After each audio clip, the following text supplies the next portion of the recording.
All right, everyone, we are just at the top of the hour, so I figured we would go ahead and get started.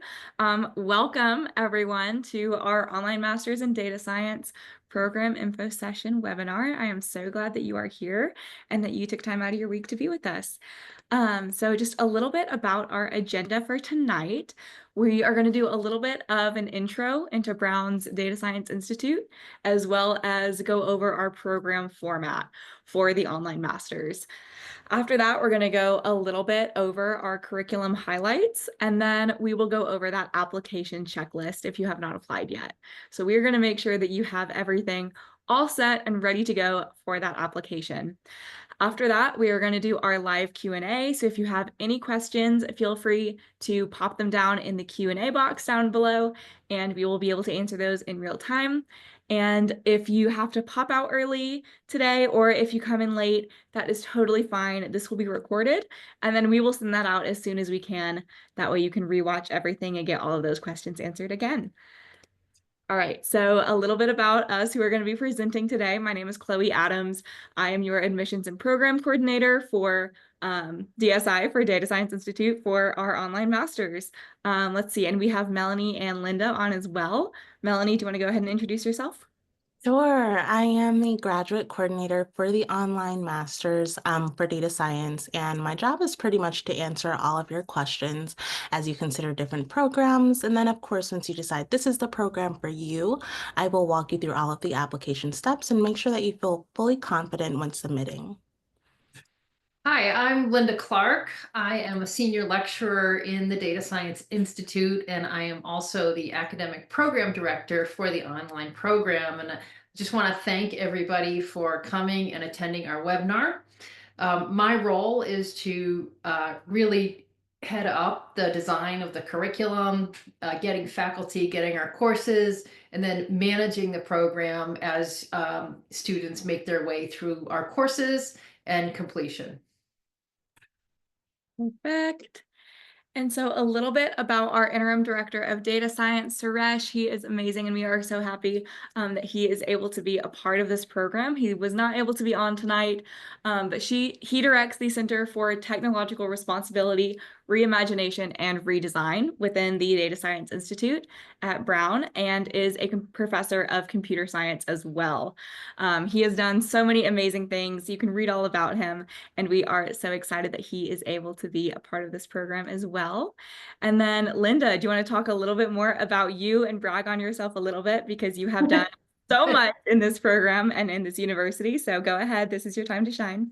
Sure. So thank you, Chloe. My background is really in thinking about how we teach technical skills, data science skills at Brown University. We have a Sheridan Center for Teaching and Learning, and I have a joint appointment with the center. So my emphasis is really on how do we develop curricula and how do we design courses and learning experiences that enable success for all students, regardless of where they're starting from.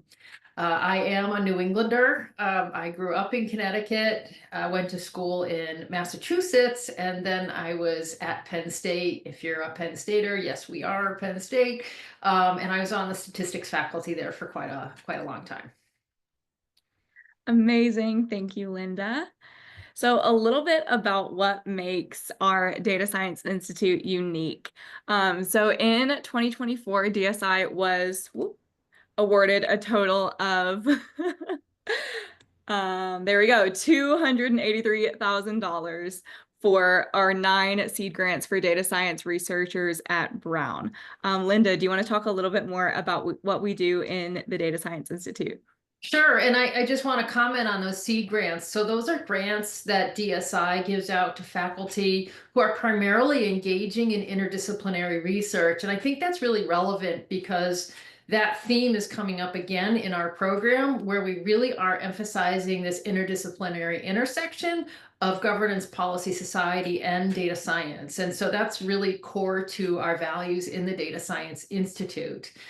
In addition to our seed grants, we have a great faculty many of whom have joint appointments in other departments. We do offer a residential master's program, And at the undergraduate level, we're doing things again to resonate with that interdisciplinary theme, where we're offering minors for students who are in non-technical majors so that they can get foundational data science skills. And we have two centers. Chloe already mentioned one of them, and the other is our Center for Computational Molecular Biology, which is a joint center with some of the biological sciences. Thank you, Linda. All right. So a little bit about our program format for our online masters in data science. So our tuition is going to be right at $7,500 per course, and that is 2 courses per semester for 4 consecutive semesters. So that is 16 total months that you will be with us in the program. And we do have up to 50% merit-based scholarships available, and that's by a case-by-case basis. The cool thing is that you are automatically entered in to the scholarship pool whenever you apply. So all of our people on our committee who are reading the applications will evaluate you for that scholarship at that time. So again, it is 100% asynchronous, but we do have weekly optional synchronous sessions in our courses. For anyone who is interested in that, they are not mandatory, but our professors will offer them in case anyone is interested in meeting with their professors in a synchronous way. And then again, 8 total courses. We try to make it as easy as possible in that 16 total months. So a little bit about our curriculum. What will I learn in this program and what can I do with this degree? I'm sure are the questions that you are asking yourself. Linda, do you want to talk a little bit more about what they're going to learn in the program and what they can do with this degree? Sure, thanks, Courtney. Chloe, so what we really are trying to do here, again, is to address the needs of diverse learners. So we want students who may not have a technical background to be able to come into this program and get up to speed on some of the technical issues around data science so that you understand what is going on in terms of machine learning and AI. And then the other side of that, as I mentioned before, this is very interdisciplinary. And so we are also obviously developing capacity to understand policy, write policy, and consider some of the governance issues that are impacting society as it deals with the explosion of AI as in our day-to-day lives and moving forward. So it's a real blend of these two things. And we've created the courses, which we'll talk about in a second, to really reflect that. Perfect, thank you. And then this is our standard course sequence. So again, 4 semesters, 2 courses per semester. These are going to be courses between technical foundations for data science success, evidence-driven policymaking, machine learning, just like Linda said, as well as applied learning experiences, data governance. Linda, do you want to go over just a little bit more in depth about these courses? Sure, we're really excited to bring this model to our online program. And so you can see that for example, in each semester, we've paired a technical course with a domain course with a policy or governance related course. And in those 2 courses, they will talk to each other. So in other words, if we're working with data in the foundational course, that will be data that will be talked about in the basic AI and policy ethics course. And that way, as you're going through the courses, you don't feel like you're in one and then the other. You really feel like these courses are coming together in a way that really, again, emphasizes that interdisciplinary perspective that we've talked about it. And I'm sorry I keep repeating that word, but it's really important for us. And we really believe in this as a learning environment because what this work is really interdisciplinary. Amazing. All right, so time to go over that application checklist, the part that you have all been waiting for. Time to get that application honed in and ready to submit. Mel, do you want to go over a little bit about what they can expect with this application? Of course. So here is your application checklist. So firstly, you will need a completed bachelor's degree from an accredited institution. Next, you will need a resume, and that has to show 2 years of full-time professional work experience. If you have a one-off and you want to kind of talk about, does this kind of equate to full-time experience, you can definitely connect and talk. Next, you will need 3 letters of recommendation, one preferably being from a manager and or supervisor, but ultimately 3 people that can speak very highly of you, your professionalism, and potentially the impact that you can have within this program. Next, you will have your professional work artifact. That's any work product that you have that demonstrates, again, your professionalism and your writing ability. And then I know that we're going to go into it a little bit more in the upcoming slides, but something that I do want to mention for people that are working in a classified space or have classified information, what you can do is provide a reflection paper just because you're not able to provide certain information. And within that reflection paper, what you'll talk about is a specific project that you worked on. What exactly was your role? And of course, detail everything that you had to do to be successful within that role. Also include the impact of that project. And then with every work artifact, whether it's a reflection paper or an actual artifact, you always want to connect it to what exactly is your passion for joining this program and how is this relevant to the program details. Nextly, we will need your transcripts. So unofficial copies are perfectly fine, but we will need official copies once you're actually admitted into the program. And then for our students who have attended a university outside of the United States, we will need your international transcript evaluations. So again, same thing for that. You can provide self-reported scores or unofficial scores, but we will need an official evaluation if admitted into the program. And then next, for students whose native language is not English, we will need a language evaluation as well. And you can obtain those through TOEFL or IELTS, and same thing for that. You can provide self-reported or unofficial scores for your application to be reviewed, but we will need official copies if admitted into the program.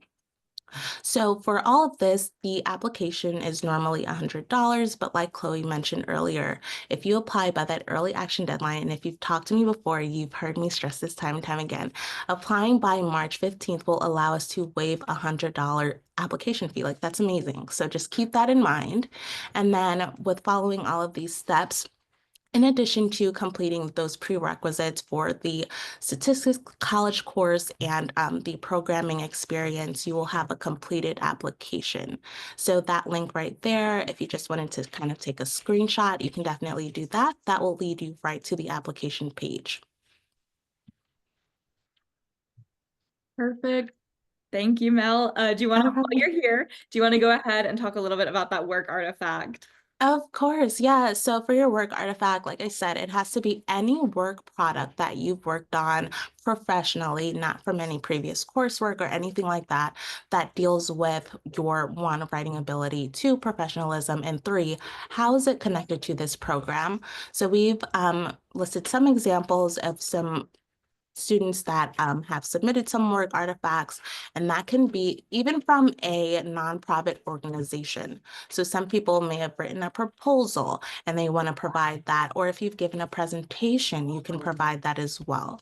And then for anyone that's providing a work artifact that's like a table or anything like that, you always want to speak to what data is on this table. How is this related to the program? And then again, always bring it back to why are you motivated to pursue this program? So I'll let Linda add some of her special gems for any students who are on this step of their application. Yeah, and we know that this can be a little stressful in trying to figure out what you should submit. And we are not expecting you to be experts. That's why you're coming into the field. So it's really about what Mel is emphasizing is why does what you did, what you're submitting to us, motivate you to come and join our program? So again, it can be something that you're as Mel used as a great experience, a very informal work experience that you had, or maybe data science and governance and policy wasn't related directly to what you were doing, but it led you to think about, oh, how is my data being used? Or what are the regulations on sharing data and producing results? And so don't feel like what you have isn't good enough. We're really looking for, how did this motivate you? What is the connection to what this program is? Perfect. So a couple of our successful work artifacts that we have seen have been anything between policy papers, presentations, or research data. We saw in evaluating the ethical impact of AI systems with proposed regulatory and industry standards. We've seen a presentation on leveraging AI for optimized shelter allocation. And we've also seen research data on trustworthy AI framework initiatives. So we've seen some really amazing things come through in our applications, and just take this with a grain of salt. If you have a work artifact that you are willing to share, we are happy to send that over to the committee to have them look at that as well. All right, so upcoming deadlines. These are coming faster than you know. The application is open and we are already coming up on that early action deadline. That is March 15th. Our priority deadline is going to be May 15th of this year. And then our final deadline, the last day you can submit that application, is going to be June 15th, with a semester start date of September 3rd. And this is all for our fall semester. And then the dates for the spring semester, that application will open on May 1st of this year. So if you're looking to apply for spring of 2026, that application will open on May 1st. Our early action deadline will be July 15th. Priority deadline will be September 15th. Our final deadline will be October 15th, and that semester will start January 21st of 2026. I know all of these dates seem really far away, but they will come upon us so much faster than any of us realize. All right, so time for our Q&A. If you have any questions at all, feel free to pop them below in our Q&A section, and we will answer those live. I know we had one that says, would a piece from a previous graduate degree be considered as a work artifact? Mel, do you want to answer this one? For previous coursework, that wouldn't be accepted. But if Linda has any helpful tips for that kind of scenario, definitely chime in.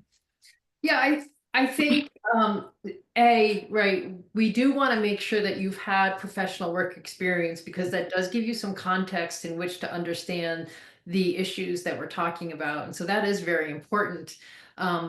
Again, if there was something that you did as a graduate student that did motivate you in terms of this program and what you wanted to do, that connection really needs to also connect to the professional experience that you've had. So yes, you can sort of reflect back to your graduate, your previous degree in the context of what your professional role is, and then forward on to this program.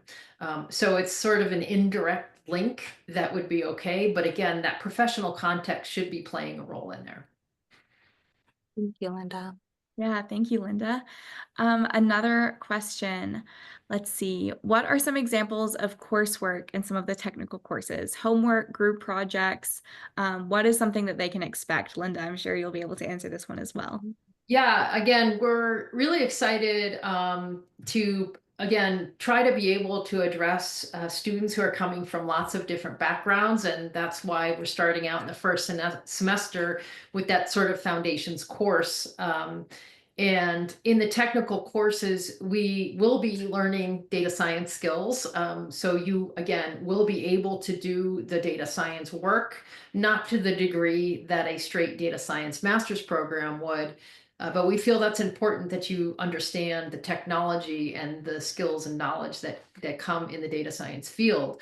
So in the technical courses, you will be programming, you will understand how to model data, you will understand the math behind the models, you will learn machine learning, how machine learning works, because that's the context for a lot of fairness and bias that we're going to talk about in this program.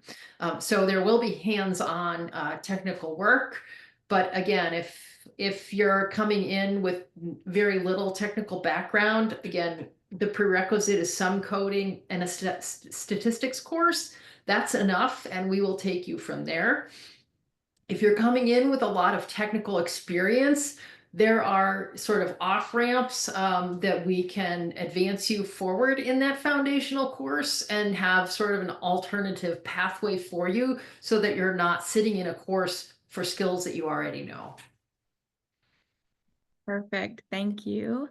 Another question, if you have submitted your application at completion, aside from the 3 reference letters, is it still being processed? And I think Amanda is typing this answer up.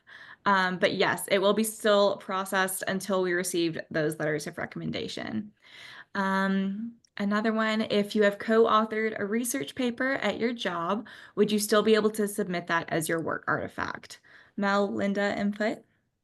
Yeah, I think that that's a great example. Go ahead. I'm Yeah, sorry. no, I go ahead, Mel. Yes, yes, absolutely. So if you have, in terms of authorship, so we respect authorship on papers. If you are a co-author, that means you have contributed to the intellectual process for that paper. Perfect. All right.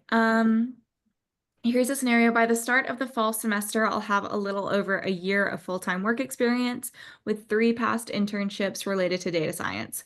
Could this be a case-by-case situation that would still be considered, or is there a hard cut of 2 full years of experience? Linda? Yeah, we really are looking for those 2 years. I would encourage you to apply anyways and let us take a look at that. And we can always give you some feedback on the application. But we are looking for those 2 years so that you've been in a role in a substantive way, that you've sort of gone full cycle through your position in a way that's going to give you that context for what we're doing in the program. Absolutely. And I'll just reiterate, we definitely encourage you to still apply. We would still love to take a look at your application and see everything that you've done. See, any advice on presenting our projects from past work if they are protected by NDAs? Yeah, so for that scenario, I would strongly recommend that reflection paper option. And that would just write about that particular project. What exactly was your role? What was the impact of this project? And connect it back to how is this related to data, policy, ethics, AI, governance, all of the things. And then also just include your motivation to pursuing this program, because ultimately, what do you want to accomplish with this degree? So yeah, definitely a reflection paper. Perfect. All right, we are getting a lot of questions in. I'm trying to sort through these as much as I can. All right. Can we share any tangible professional outcomes from graduates of the program or expected outcomes because the program is so new, specifically in the industry? Linda, do you want to talk a little bit about where we can expect our students to go after they graduate? Yeah, so we don't have any yet because we're just launching the initial cohort in the fall. So we are starting from ground zero. But I think if you had a chance to look at Suresh's bio, he has been an integral piece of sort of founding this idea of regulation around AI. He is one of the leaders in the field. And what his work has led to is really having not just government think about regulation in AI, but also industry. And it's really, really important that we sort of think through this. We've got all this AI, we've got all this tech going on. And it's kind of like when we built cars, right? We built cars, everybody was driving around with no seatbelts. And so I like to make that analogy is now we need folks in this space to be able to start to think about, okay, what do these seatbelts look like on this? And so there are a lot of opportunities now in industry to have people who are thinking through the policy for the companies. And so this is a really big growing field. And to be transparent, even the process through designing this program, we've seen this field expand in the months that we've been putting together the program. So it's kind of being at the top of the tidal wave that's going to hit. Perfect. Thank you. Another question is, after the early application deadline, how soon do you anticipate results of admission to be determined.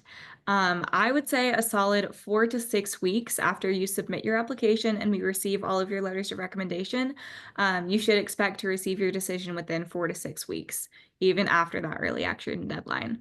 Do y'all have anything else to add or? Okay, Perfect. awesome. So yeah, 4 to 6 weeks, give or take just a little bit of time depending on how many applications the committee has to read that week. But again, it should be in that 4 to 6 week range. A great question is how the program adapts to industry relevance. We know that AI advancements happen daily, and with this being a 16-month program, does the Brown University team update the curriculum to keep pace with the rapidly evolving field of AI? Linda, do you want to go over a little bit about how we will do that? Yeah, I think that's a great question, right? And I think part of what we do in higher education is and especially working in a field like this that is constantly shifting and constantly changing, is that we do have to stay abreast of what's going on and modify courses, but we really try to focus on what are the foundational pieces of knowledge that students need to then be able to adapt out in the field. And that's where our expertise comes in, is sort of going through all that and figuring out, okay, these are the things that will allow students then to build on this knowledge and be adaptable. And if you really think about any college degree that you've gotten, that's how it works, because knowledge is not static. Knowledge is always changing and always shifting. And so instead of thinking about a degree, and I would say this for any degree, as learning a set of knowledge, it's really about learning a way to think and having a foundation to be able to change and adapt. I will say that with our connections at Brown University, we are developing a really strong socio-technical focus. And we do have a lot of connections, and a lot of our faculty are collaborating with industry. We have, for example, a group of PhD students who have a weekly meeting, and they're bringing in speakers from industry every week. And so obviously I'm part of those conversations and the faculty that we're bringing in. So there's a lot going on behind the scenes in terms of the faculty who are teaching. But also, I would encourage you to think about this not in terms of the specific knowledge that you're going to learn, but are you going to have a foundation then to build on? Perfect. Mel, question for you about that work Yes. artifact.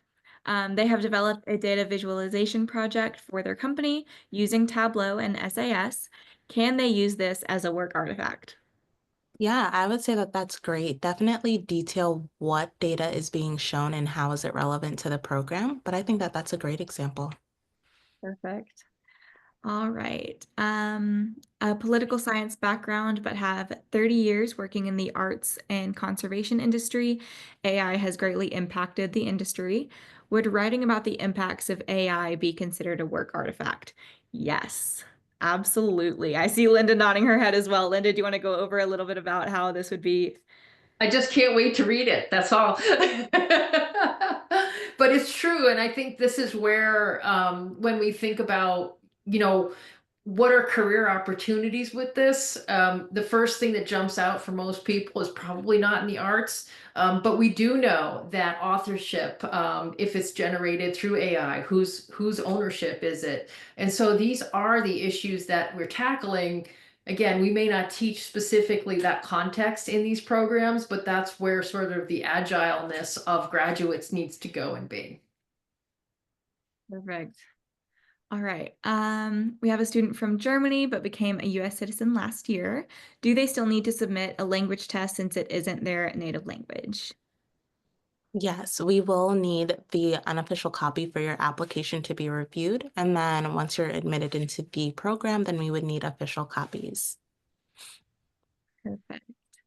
And then is there a specific format that students should align with their work artifact? Times New Roman, double-spaced, etc. What is the best practice for that? Is there a page limit? I would say no, but No specific format. We just want to see your writing. That would be fantastic. All right, a couple questions all in one for this Q&A. Can all 3 letters of recommendation be from supervisors, or do we need at least one academic reference? I say all 3 letters of recommendation can be from supervisors. That is totally fine. The grading system, pass, fail, or ABC, I believe it's going to be on a letter grading basis. Linda, can you confirm that? I don't know. I can speak to Brown University, where we do have an ABC system of grading at Brown, and I honestly haven't gotten that far yet, so I don't have the specific answer to that. All right. And if you do want to send us an email, I'll give the email on the next slide. But if we didn't get to answer your question yet on this Q&A and you would like to get that answered in a little bit more clarity or depth, feel free to send us an email with any questions as well. Another question in here, will the degree say Brown or Brown School of Professional Studies? It will say Brown University. Will there be any in-person networking opportunities to get to know our peers better? Linda, do you know of any? We have not built that in, and none of the online master's programs have built that in. I think, as these programs grow and develop, I think those are great opportunities that students could certainly generate ideas to us, and then we could then take off with those ideas. Absolutely. All right, we have a student with a degree from Canada in analytics. And I believe Amanda has answered that in the chat, which is amazing. For the work artifact, if we're submitting a data visualization from work, how long should the written portion be? Would a paragraph suffice? Mel, do you want to talk a little bit about that? Sure. Personally, I would say definitely more than a paragraph. You want to detail all of the aspects so there's no questions from the committee. So personally, if you can add all of the necessary details within about 1 to 2 pages, I think that that's great. But definitely more than a paragraph, just so the committee has no questions as to why you provided this artifact or how it relates to the program. Perfect. And then the last question that we will get to tonight, are there any plans in any of the courses to partner with companies in the industry through coursework or for potential networking post-graduation? Linda, would you like to answer this one? Yeah, so in the final semester of enrollment, we do have a capstone, which we call applied learning experiences, because we do want to allow for that to look different for different students depending on what their circumstances are. Again, we're trying to create a learning environment that's flexible to meet the needs of all learners. So for some students, that may be in industry and partnering with those. We also do at Brown have strong relationships with industry through our residential program. And so we often invite speakers, and a lot of those speakers we also do link through Zoom presentations. So those will certainly be other opportunities for online students to interface with some of the industry contacts that we're already working with. Perfect. Thank you. All right. So if you have any other questions that we did not get to answer today, or any questions that pop up in your brain after this webinar, feel free to email us at onlinemasters_admissions@brown.edu. And if you'd like to make an appointment with Mel as well, I know she would be more than happy to talk to you and walk you through that application process, answer any questions that you may have. There is a link right here that you can make a meeting with her, or you can email her through that online master's admissions email as well. I'm sure she'd be very, very happy to meet with you and answer any other questions that you may have. And then if you've already applied and if you are admitted as well, you'll be working closely with me. So I look forward to speaking with all of you who are admitted. And thank you all for joining us tonight. I think that is all for today. We're going to end a little bit early. We got through all of this. Thank you so much, everyone, for being on tonight. And the webinar will be recorded, and we'll be able to send that out to you as soon as possible. Hopefully tomorrow morning, we'll be able to send that out. Everyone have a great rest of your night, and I hope to see your applications come in soon. Thank you, everyone. Thank you. Thank you. You know what? Okay. Is this is still recording, right? Yes.